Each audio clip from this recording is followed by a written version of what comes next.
Good morning. Ministers, Your Excellencies, friends, ladies and gentlemen. Welcome to you all. Welcome to Geneva and to this forum. And thank you for finding the time to be with us. This is really a great day. I think Ilarato put it very well. This is a conversation, a celebration among people who believe in Africa.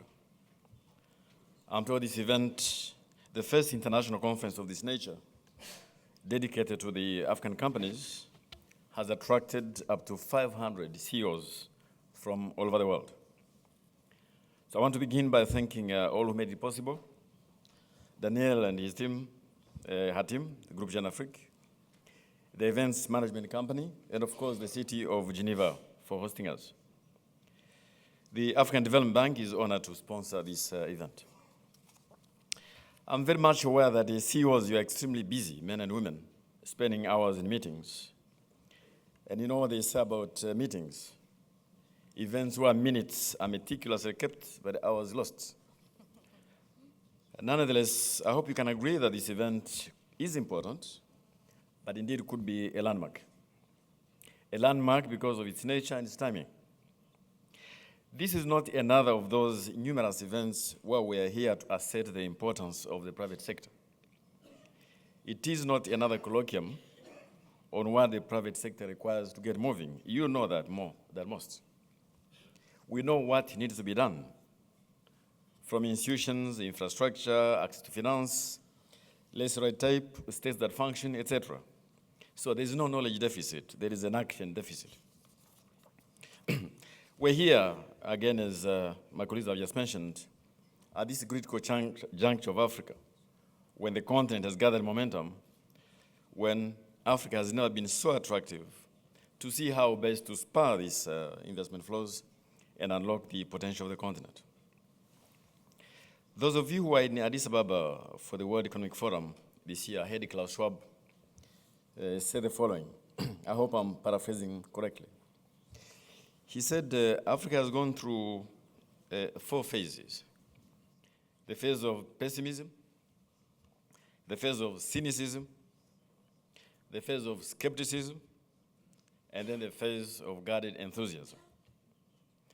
I would add to Klaus that now there is a phase of real enthusiasm. Now, this is not to say there are not many pessimists and skeptics around. They abound. However, no one can deny that Africa has entered the 21st century determined to throw back shackles of poverty, to converge with the rest of the world, to get the African lions into the same territory as Asian tigers. And the recent business surveys among you CEOs indicate that you share this optimism. Now, that is not to underestimate the obstacles, which I'm sure we shall be discussing this morning, especially those of a socio-political and institutional nature. I said that pessimists still abound. They say all kinds of things about Africa. They may peddle partial truth, sometimes even downright myths, but sometimes they spell a few reality checks. So there are many impediments to overcome and potential setbacks always lurching in the corner. Volatility, all sorts of vulnerabilities, including those related to the management of natural resources. And I'm happy that Paul Collier is here this morning. I'm sure he'll be engaging us in this area. Now, as they say, macroeconomic forecasts are as good as weather forecasts, only that they are less reliable. However, I confirm what Ami just said, that barring unforeseen events and a further deterioration in the global economy, Sub-Saharan Africa will see 5.4% GDP growth. That is if you include South Africa. Because as you know, South Africa is 30% of the GDP of Sub-Saharan Africa. But if you exclude South Africa, the rest of Africa, Sub-Saharan Africa that is, will be growing at 6.5%. But it is not simply economic growth. It is also improvements in human development indicators, the most important of which, the most dramatic, is a decline in deaths of children below the age of 5. There is, of course, the exceptional situation in North Africa. That region is still navigating the transition. The recovery needed to respond to the high expectations of the people may take time. And that assumes the newly elected leaders of that region do the right things. There are now fewer jobs in North Africa than there were before the Arab Spring. And that's a huge challenge for North Africa and I believe the rest of the Middle East. Now, if I speak of Africa in generic terms, it is not to ignore that Africa is not one. We have 54 countries. We are working hard at the integration of these economies. Now, this is important for business like you because far too often investors look at Africa in terms of the 54 countries. But in reality, we are one market. We could be one market even further if we did the right things. Some countries are more endowed than others and they attract more investment, especially for the subsoil. But either way, nothing is predetermined. Whether a country has rich endowment in natural resources, such as mining, oil, gas, land, that is useful, but it is not the decisive factor. Equally, paucity of resources is not a condemnation to poverty. Neither is abundance of natural resources a passport to prosperity. Today, the most important challenge facing every African government, maybe every government in the world, is job creation. And that can only mean stronger partnership with the private sector, where jobs and wealth are created. And I hope today and tomorrow we can share some insights on this issue, which has now become a global issue. We know things which work from agriculture to small businesses. We know that small business all over the world employ up to 2/3 of the total workforce. They were the center of the business clusters that spearheaded the industrial development and economic transformation of Asia. It cannot be different in Africa. I look forward today and tomorrow to hear from you on what you think we can do together in the area of helping small businesses. Now, just before I conclude, allow me briefly to share with you what we have been doing at the bank. In 2008, the bank adopted a 5-year strategy whose underlying philosophy was that Africa's prosperity could only be assured by economic growth, trade, and investment. We understood that every country on planet Earth was at some point very poor. What made the difference was tapping into global trade and capital markets. And Africa could not be different. Our strategy, therefore, was axed on removing those impediments to investment and to liberating the growth drivers. Hence, we decided to focus on 4 areas. The first one, infrastructure. The second, economic integration. The third, private sector development. And the fourth, technical higher education and skills development. To which we added 2 all-encompassing areas, governance and institutions, plus a special program to support countries emerging out of conflicts and fragile states. However, it is infrastructure that has remained the jewel in the crown of bank activities. Over the last 7 years, infrastructure has accounted for 60% of all bank operations. We have scaled up significantly our commitments to African economic integration, transport corridors, power pools, trade facilitation, and financing of regional public goods. We understand, for example, that it is not possible to transform Africa's agriculture unless we invest in infrastructure that supports agricultural transformation.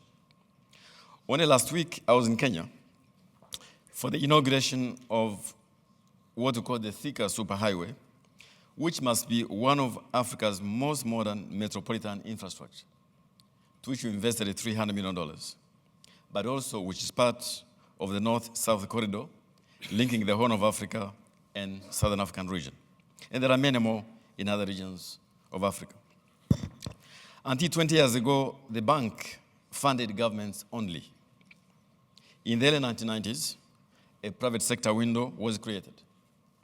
However, it remained very modest.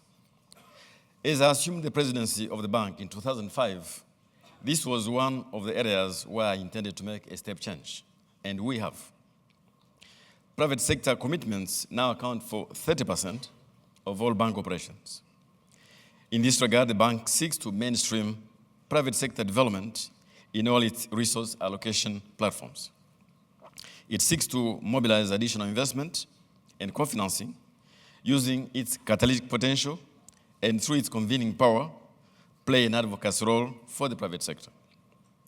The bank's private sector operations now have gone from $300 million in the mid-2000s to $1.5 billion this year. Total financing is expected to further grow to $2.5 billion per year in the next 3 years. But beyond financing, we have endeavored to assist governments to better structure concession transactions. We have initiated some transformational vehicles in key economic sectors, including innovative PPPs in energy, transports, and connectivity in different parts of Africa. In the mining sector, the African Development Bank is currently assisting some governments to review mining concessions in collaboration with all stakeholders, including the mining companies themselves. In agribusiness, earlier this year, we launched the first ever fund of funds dedicated to agriculture with a view to catalyze investment in that important sector for employment generation. However, and these are my last few remarks, we all agree that the infrastructure gap remains the biggest impediment. That is why the big push is needed. Public money alone will not be enough. As you may be aware, I have presented to the African parliaments in Midland, South Africa, early this year, an initiative for an Africa infrastructure bond, which we discussed with African finance ministers and governors of central banks in Tokyo. Our argument is straightforward. The paucity of infrastructure is the biggest single long-term constraint to Africa's private sector. And we need to figure out how to mobilize Africa's own pool of capital, but also tap into global capital markets. This proposal for an Africa infrastructure bond is undergoing technical preparations. The bank recognizes that there are technical, legal, and fiduciary issues attached to this proposal, but I don't see these as insurmountable. I must note, though, that finance is a problem, but we have found that getting good projects to the level of bankability has been another. I hope we can brainstorm today and tomorrow on some of these issues to get high return projects attractive to the private sector. Now let me conclude. We know that the private sector will only thrive if there is a strong commitment and support from governments. Governments, to use the late Mele Zenawi's expression, cannot afford, especially not in Africa, to remain as night watchmen. There have to be governments that support the transformation process. If we have learned anything from Asia's transformation, it is that an active partnership between the states and the private sector is pivotal. We will play our role in this regard. Please let us know if we are doing the right things at the bank. I want to hear from you what we can do differently and what we can do better. I, for instance, would like to see the bank doing more in supporting and promoting indigenous African business over and above crowding in large transnational corporations. And I will be pushing in this regard. It's an opportunity for me and my team to listen to you carefully, what you think we can do differently. But I also want to challenge you. We, the bank, has been there, so to speak, as a pioneer, along other pioneers in this room. We're out there with some of you. But remember, wherever you see a problem, opportunities abound if you're willing to look and have the patience. And I hope today and tomorrow we can discuss how we can do this together. The time is propitious. There has never been such a convergence of positive factors driving economic prosperity in Africa. Competent economic managers who have well demonstrated their competence during the global crisis. I think they have some lessons to show some other parts of the world. a natural resource boom, favorable demographics, depending, of course, on what to do with education, a growing number of Africans with significant disposable income and spending power, improvement in public sector governance, and the steady disappearance, I emphasize, the steady disappearance of the predator state. And finally, the emergence of African economic champions and business executives, most of whom are present here today. I hope our conversation today is just the beginning and will continue beyond this conference. I hope we can figure out how to bring more partners in this event in the years to come. I, for one, would like to propose that we create an external advisory board things we do at the bank so that we are keen to respond to your needs, so that what you do is demand-driven, not simply supply-induced. And I will be happy to work with you on this initiative in the future. Please count us in this initiative. I want to commend you for what you do and to, again, thank you for finding the time to come to Geneva. Thank you for listening.